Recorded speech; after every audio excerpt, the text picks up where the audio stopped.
Hello and welcome to the How to Travel Vegan podcast. I'm your host, Tom Zimak, and today we're exploring the beautiful Mornington Peninsula, Australia.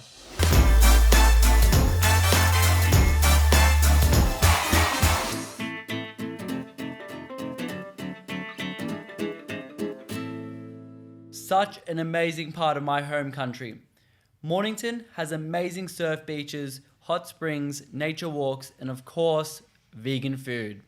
Today, I'm going to run you through the best options down there.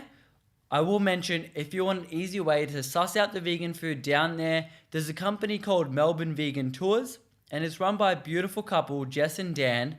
Not only do they do short 3-hour tours around Melbourne City, but they also have a full day trip that heads down Mornington Way. If you want to check them out, go to melbournevegantours.com, and I'll also link them in the show notes.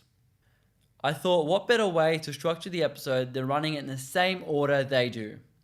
Starting off with Conscious Cravings Co. I've been in the most out of any place out that way, and it's for one reason, the tarts. Best I've ever had. Flavors like cookies and cream, mint chocolate, which literally melts in your mouth, espresso, white raspberry, and so on. Now they also have actual food with quotation marks, like wraps and bowls, fully vegan, but as long as you don't leave without a tart, you're all good. Next up, we have the Vegan Dairy. They're only open to the public currently the first Saturday of every month. Hopefully that'll increase as time goes. But their unique cheeses are really, really cool. From the red bell pepper, feta, European yogurt, fruit and pistachio cheeses, and heaps of others. The good news there is that they stock their cheeses all around Victoria. So you can check out where to find them on their website. But also one in the Peninsula called the Wombat Cafe actually stocks them. Now the Wombat is a really chill vibe cafe. It's near Arthur's Seat. Notably, one of my favorite hot chocolate makers. They have great nachos, but in my opinion, their claim to fame is the Snickers bar. So many amazing flavors. Next up, onto a cafe called Hunter. Weird name for a vegan joint, but it's a super chill vibe, artsy place as well, I'd say. And you could definitely take your time here having an amazing plate of, again, nachos because they're the best. Customer service here is great, but more than anything, the local feel here is something that I really, really enjoyed. Before I go into the last food option, I want to throw something in there for the drinkers. Wine. Pretty cool thing. Also, sometimes can be very hard to find vegan.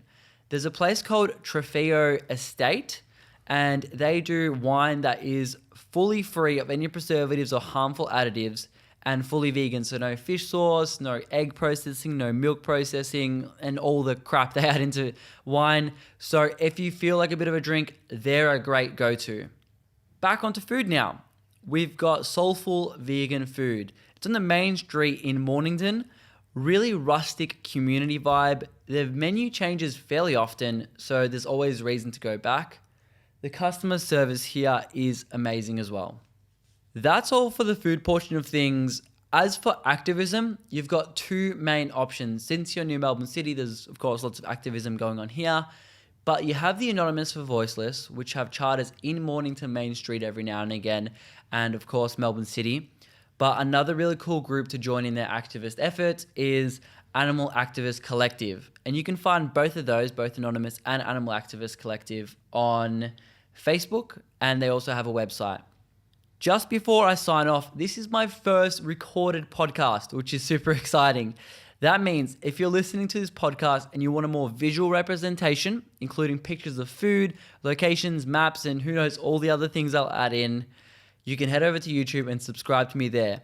And if you're watching this on YouTube and you want a more audio experience, you can head over to your favorite podcasting app and subscribe over there.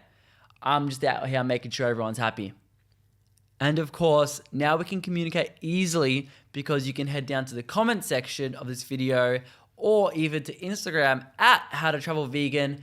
If you like this podcast, please rate, review, comment, all the things. That's all for me today. Much love. Peace.